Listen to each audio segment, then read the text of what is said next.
ऐसे उपासकों पर फिर कृपा उतरती है, तो हृदय की धड़कन नाम पकड़ लेती है। नाम हृदय को, हृदय नाम को आप निहाल हो गए। आप तो सोवत हो रसना रटे राधा कृष्ण सुनाम। मान लीजिए प्रार्थना, अपार बल सामर्थ्य सिद्धियां सब कुछ नाम में हैं। सब कुछ मार न सके, विघ्न नहीं ग्रास। यही तो सब चाह रहे हैं, कोई विघ्न ना आवे, कोई दुख ना आवे। कैसे सत मार्ग को भूलकर असत चेष्टाओं से कैसे सुख पा सकते हो? कैसे पा सकते हो? समझ में नहीं आ रहा। कोई पैसा नहीं लगता सत मार्ग के लिए, धन का कोई महत्व नहीं। आप सच्ची समझ लो। उसकी आसक्ति मिटानी है, वो बात है कि हाँ भाई ठीक है। सत मार्ग में इससे नहीं खरीदा जा सकता। नहीं, जो धनी लोग हैं ना, वो सत मार्ग को खरीद लेते हैं।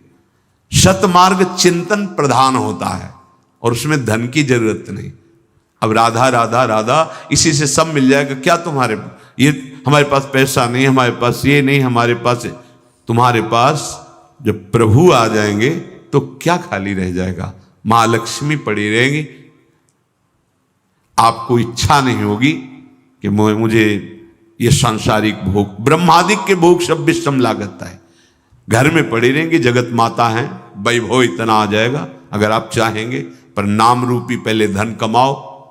कमाया तो है अधर्म पापाचरण रूपी, और आप उसका परिणाम होता है दुख। जब आ रहा है तो भगवान को कोस रहे हो और सोच रहे हो कहीं ले दे के सुख मिल जाए।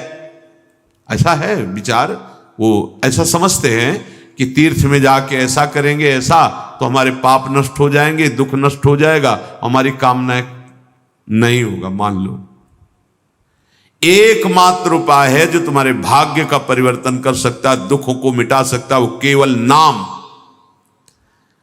और जो भजन नहीं करता, तीर्थों में भी जाकर के पुण्य नहीं कमा पाता, उससे पाप बन जाते हैं, क्योंकि बुद्धि ठीक नहीं होती।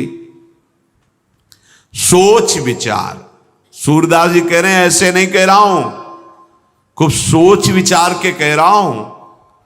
और सकल श्रुति सम्मति, शेष जितने भी शास्त्र पुराण हैं उन सब का सार कह रहा हूं। मेरा विचार, शास्त्रों का विचार, हरि से बड़ा कोई और नहीं है। और हरि को अधीन कर ले, उसको नाम कहते हैं। नाम, हरि का नाम। सूरदास प्रभु इही अवसर भजी, सब उतरी चलो भव पार। खूब सोच विचार के कह रहा हूं, शास्त्र सम्मत कह रहा हूं। सबका सार एक ही बात है कि हरि का नाम अपनी जिह्वा में बैठा लो और सब चलो, उतर चलते हैं इस दुखमय भव समुद्र से। आप चिंता, शोक, नाना प्रकार की दुर्वासनाएं, इनसे तभी पार हो सकते हैं। नहीं तो चिंता मपरिमेयाम च प्रलयांताम उपाश्रिता, ये तुम्हारा प्रलय माने होता नाश, ये तुम्हारा नाश कर देंगी चिंताएं, क्योंकि तुम अधर्म आचरण में। देखो, जो भगवान का भजन करते हैं उनकी चिंताएं धीरे धीरे कम होती हैं। जो भजन नहीं करते हैं उनको देखो, चिंता ही चिंता है। मतलब कुछ क्षण अगर वो ऐसे बैठे तो लगता है कि आप जाओ यहां से, या खुद चल दो यहां से। नहीं समझने वाले ये लोग सत्य मानते हैं भोगों को, सत्य मानते हैं संसार को। बस अगर वो संत के पास भगवत कृपा से पहुंचते हैं या भगवान के मंदिर में श्री विग्रह, तो वो वही अपनी चिंताओं की पूर्ति चाहते हैं। देखो, जितना मिला है उतने में तो तुम्हारी चिंताएं मिटी नहीं, और बढ़ जाएगा ना तो भयंकर चिंताओं से युक्त हो जाओगे। यहां सुख नहीं है, यहां से जाना है, आज नहीं तो कल जाना है। जब जाना है तो सम रहो, सम। जो दुख सुख, लाभ हानि, जय पराजय चुपचाप सह जाओ, नाम जप करो, आगे परमानंद प्रकट हो जाएगा। ये हमारी बुद्धि, ये हमारा मन बहुत धोखा दे रहा है।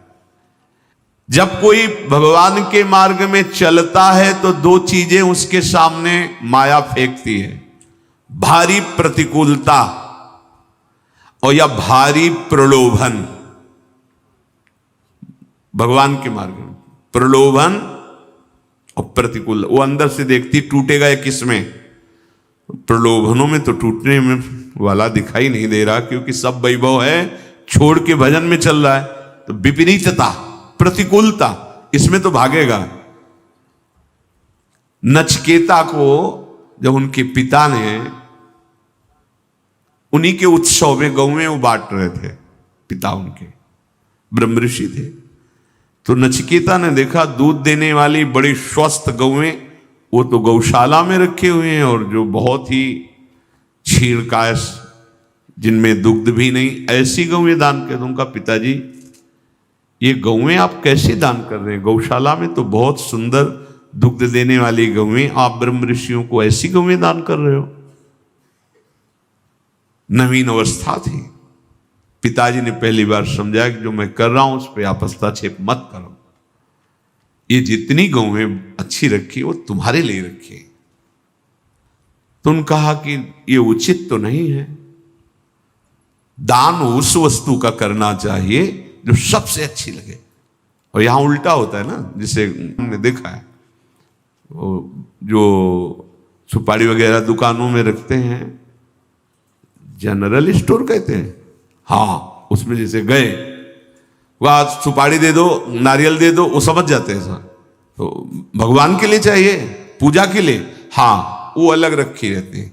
क्योंकि जो स्रोतों में कटने पर जरा भी काली ऐसी होती है तो लोग फिर वापस, तो वो जान जाते हैं, हल्की हो जाती है ऐसे बेकार वाली, वो एक अलग पात्र में रखी रहती है, और वो बढ़िया वाली अलग रहती है, वो सुपारी दे देंगे जो किसी मनुष्य के भी काम में आने वाली नहीं। नारियल पानी सूख गया, पता नहीं अंदर है उसमें कि कुछ नहीं, बजाओ तो कुछ सुनाई नहीं देता, बस वो नारियल सूखा ऐसा। और जो कपड़ा है वो ऐसा कि किसी प्रयोग में ना है। पूजा का कपड़ा, पूजा का नारियल, पूजा की सुपारी, ये अलग होती है। जो कहीं नहीं चलता वो भगवान में चल जाता है। ऐसे नहीं, ऐसे नहीं। क्या तुम यार कपट करते हो, छलिया छल करते हो। हमारे प्रभु तो कभी ऐसा नहीं कहते कि आप ये दो, वो कहते पत्रम पुष्पम फलम तोयम ये में भक्त्या प्रयक्षति। एक चुल्लू शुद्ध जल भाव से आंसू बाते, प्रभु मेरे में सामर्थ्य नहीं कोई, आप ये जल से, भगवान कहते स्नान में उसे पा लेता हूं।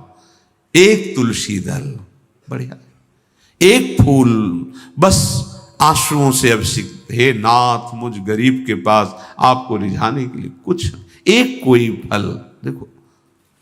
लेकिन अपने लोग बड़े चतुर हैं, अगर कहा जाए जो सुपारी हो सब लिए आप खा के दिखाओ, नहीं, भगवान के लिए नहीं। ऐसा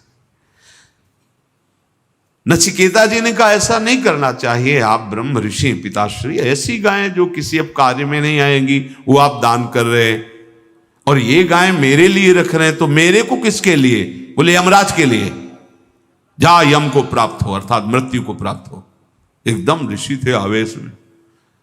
अब चूंकि उनका कोई अपराध नहीं था और बहुत ही तप युक्त थे, तो सशरीर यमलोक पहुंच गए। वहां जब गए तो यमराज जी ब्रह्मा जी की सभा में गए थे। जैसे बड़े बड़े अधिकारी हैं तो प्रदेश के मुख्यमंत्री की जब बैठक होगी तो सबको जाना पड़ेगा, और जब देश की होगी तो मुख्यमंत्रियों को सब प्रधान। ऐसे ही ब्रह्मा जी प्रधान है सृष्टि के, परमेष्ठी पद में। समस्त लोकपाल वहां किसी कारण से एकत्रित हुए थे। तो यमराज जी की पत्नी ने उनका स्वागत किया आतिथ्य धर्म के अनुसार, और कहा विराजमान होइए। वो गए हैं, जब तक आते हैं तो आप विश्राम की।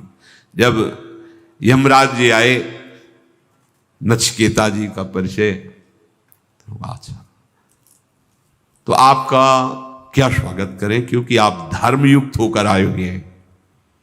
आप कोई अधर्म नहीं किए, कोई पाप नहीं किए, आप धर्मयुक्त, इसलिए हम आपका आदर और सम्मान करते हैं, और आप जो चाहेंगे वो मैं तुम्हें प्रदान करूंगा, तुम मेरे अतिथि हो।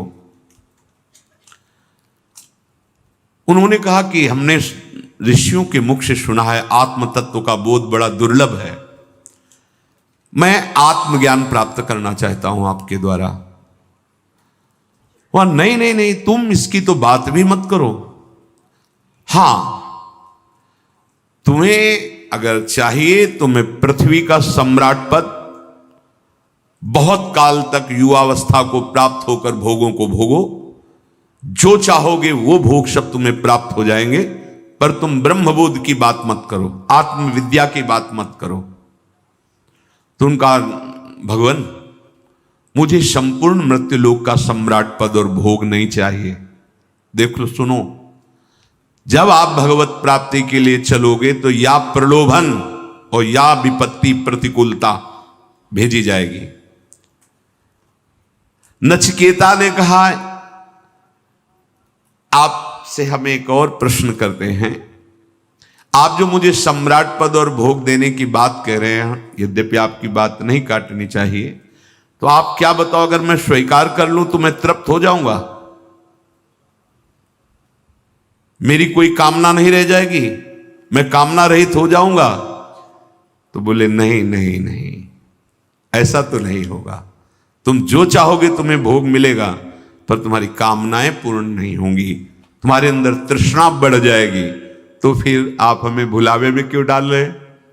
बहुत प्रवीण नचिकेता जी थे। उन्होंने कहा, फिर आप, इसलिए मुझे मृत्यु लोक का कोई वैभव नहीं चाहिए।